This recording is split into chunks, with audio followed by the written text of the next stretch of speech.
Hello viewers, আসসালামু আলাইকুম। আজকে আমি আপনাদেরকে দেখাবো এই ফোল্ডারের মধ্যে থাকা গুরুত্বপূর্ণ ডকুমেন্টস, পিকচার্স, ভিডিও যাতে অন্য কেউ ওপেন করে দেখতে না পারে অথবা এই ফোল্ডারটাকে ডিলিট করতে না পারে, সেই বিষয়টাকেই আমি আজকে স্টেপ বাই স্টেপ আপনাদেরকে দেখাবো। তো চলুন শুরু করা যাক।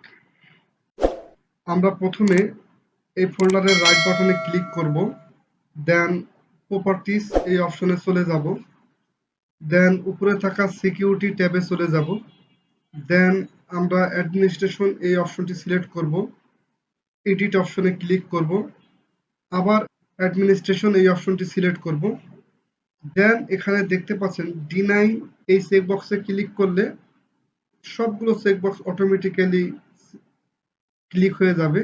তো দেন অ্যাপ্লাই বাটনে ক্লিক করব এবং ওকে বাটনে ক্লিক করব, আবার ওকে বাটনে ক্লিক করব।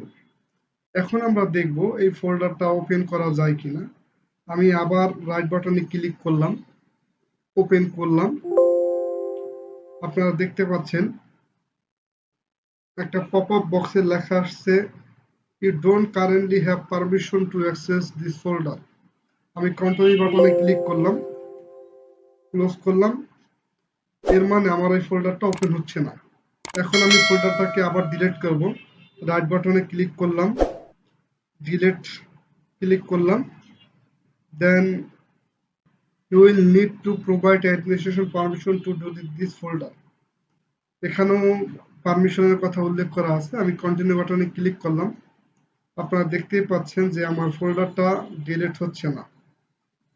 তো এখন এই ফোল্ডারটাকে যদি আমি পুনরায় অ্যাক্সেস করতে চাই, অর্থাৎ এই ফোল্ডারের মধ্যে থাকা গুরুত্বপূর্ণ ফাইলগুলোকে যদি দেখতে চাই, সেক্ষেত্রে আমাকে আবার পুনরায় রাইট বাটনে ক্লিক করতে হবে, প্রপার্টিসে চলে যাব, আবার উপরে থাকা সিকিউরিটি ট্যাবে ক্লিক করব,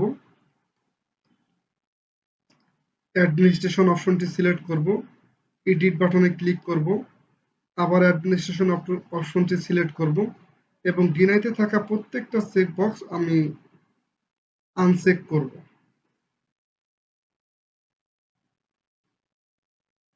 দেন অ্যাপ্লাই বাটনে ক্লিক করব এবং ওকে বাটনে ক্লিক করব, আবার ওকে বাটনে ক্লিক করব।